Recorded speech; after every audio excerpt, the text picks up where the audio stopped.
the fact that he hasn't made lots of pledges in a complicated and lengthy leadership challenge is actually a big strength for him, because he hasn't had to barter with people. He hasn't had to make compromises, which a lot of people see when they look at Keir Starmer's leadership. By this time next week, Britain will have a new Prime Minister. Under the current timetable, Andy Burnham will be going to the palace next Monday and will officially be the new Prime Minister, taking over from Sir Keir Starmer.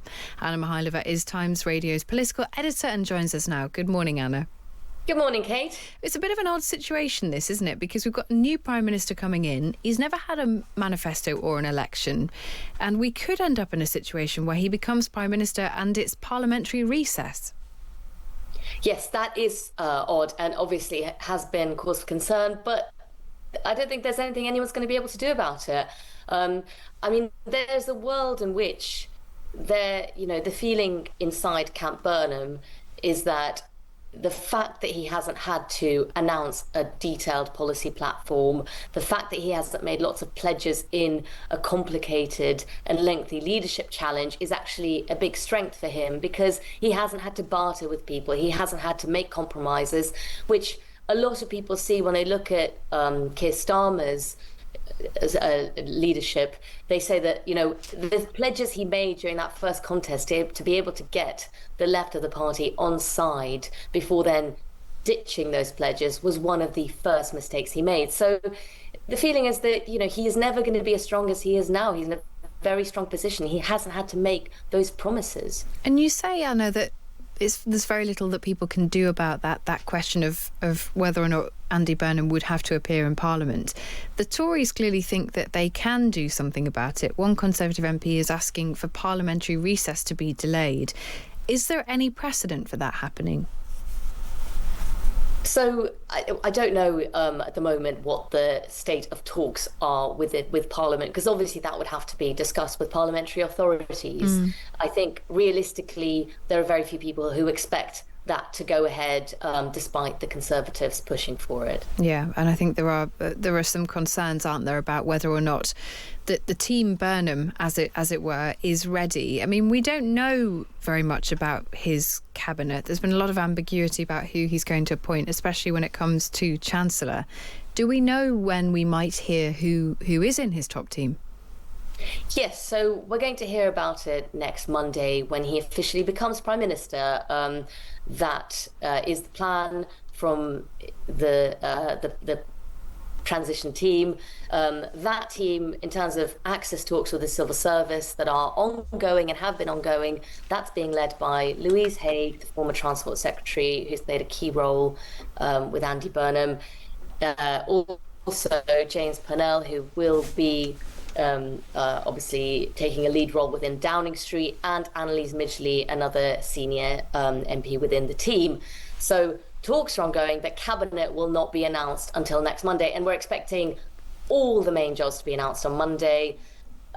We are expecting, obviously, the two big outstanding questions, as you suggested, is what does he do about Chancellor, and what also does he do about the energy brief? Because while those two questions are interrelated, if he doesn't choose Ed Miliband to be his Chancellor, does he leave him in energy? I mean, it's one of the biggest questions he's going to have to square. Does he continue with Ed Miliband's plan, or does he do more in terms of oil and gas licenses, etc., and a change of direction that a lot of people are calling for?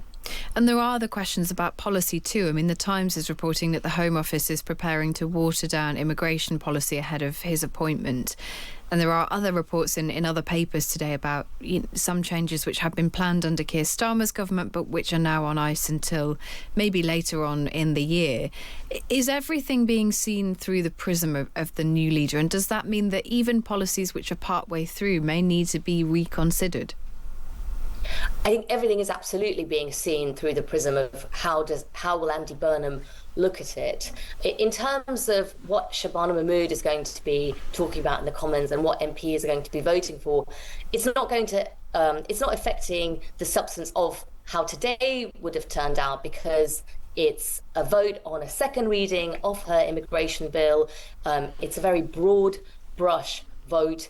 The actual very tricky bits of what she's planning to do in terms of indefinite leave to remain, the most controversial parts of her reforms, these are not being voted on today.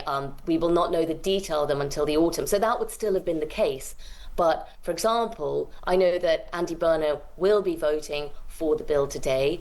That will be seen as an endorsement of Shabana Mahmood and a signal to the backbenchers who are very nervous, and some of whom were considering abstaining or possibly even voting against today. That will be a signal that they should back it at this stage as well. So I think that's the way things are into play. Moment. There's also some really interesting questions for Andy Burnham, given that he said he thinks the whipping operation should be done differently. So we'll find out more about that. Anna, just finally, what happens if England get to the final of the World Cup? Lots of people saying that we're counting our chickens, but if they do, will he be there?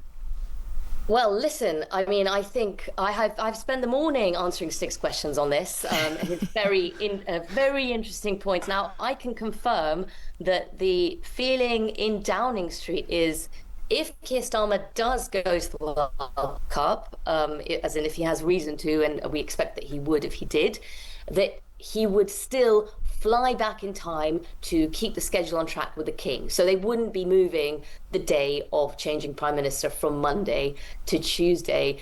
He'd effectively probably take the red eye and get back in time. So I think that answers your question on that. The other one is, would Burnham go as well? Yeah. Or is it one or the other? I think he'd have to be on the same red eye. So they could both go? Burnham so far has said that he'd be watching it from Makerfield. That is the line. Honest Andy, man of the people. Pint and some rugby league and some pies. We'll see, Anna. We'll see. We'll see if we get to the final, if that changes. It'd be quite funny to think of them on the same flight together heading back to see the King, wouldn't it? Anna, great to have you back. Thanks, Kate. That is Anna Mikhailova there, our political editor.